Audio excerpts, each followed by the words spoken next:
QuickFixItRealFast.com. Today we're dealing with a 2001 Taurus that has an intermittent no start. This vehicle's been in before. Check it for starting charging system. Everything shows good, shows no draw. Comes back in today. We're rechecking to see why occasionally this thing is a no start. One of the things we found out, we've got intermittently 12.8 volts on our charging system while it's sitting here running an idle. Should be 13.5 to 15.3. So while we're getting those kind of numbers, we're going to put a pedal depressor on the pedal. We're going to bring the RPM up to about 2,500 RPM.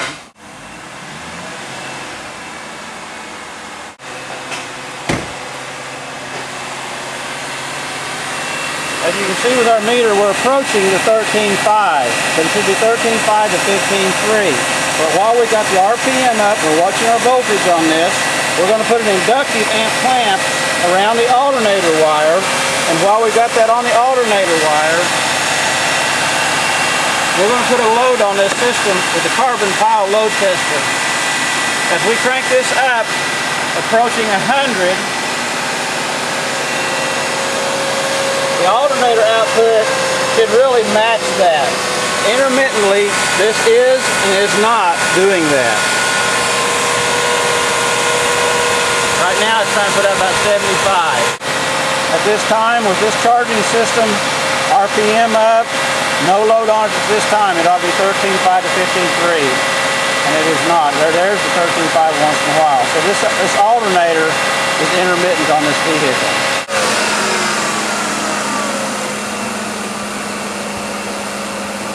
As you can see, with an idle with AC on, it's definitely not the 13.5 to 15.3. It's failing. We see that the alternator sometimes is trying to approach the 13.5 to 15.3, sometimes trying to approach roughly the 100 amps that they're capable of, but sometimes it's not. With this one failing intermittently, that's why we're occasionally getting a no start. With the AC on, at idle, or revved up, sometimes it's dropping below the 13.5, and it's definitely not delivering our 100 amps. Sometimes it's down around 35. So we have an alternator that's intermittently not charging this system. We've got the new alternator in. We're going to start it up as before, turn the AC on at an idle, see what our volts and amps looks like. Then we're going to step it up to about 2,000 RPM and check it again. Show you the difference what the new alternator does. Okay, go ahead.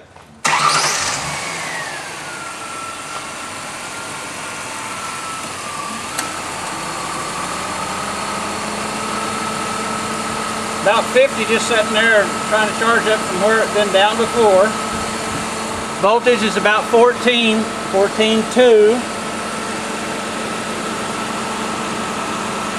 Okay, about 2,000 RPM.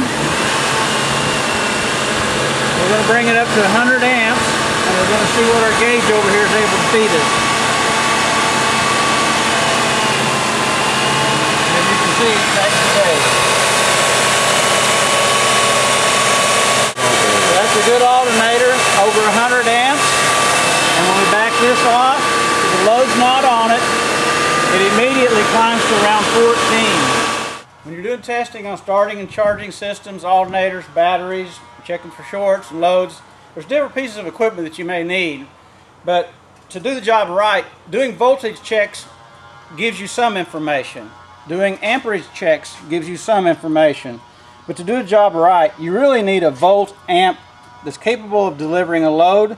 If it's on the charging system, it needs to be able to load up to about 100 amps. A lot of the alternators these days can go up over 100. If you're checking the starting system, like you're loading a battery, you'll need to go up around 300 amps depending on the vehicle.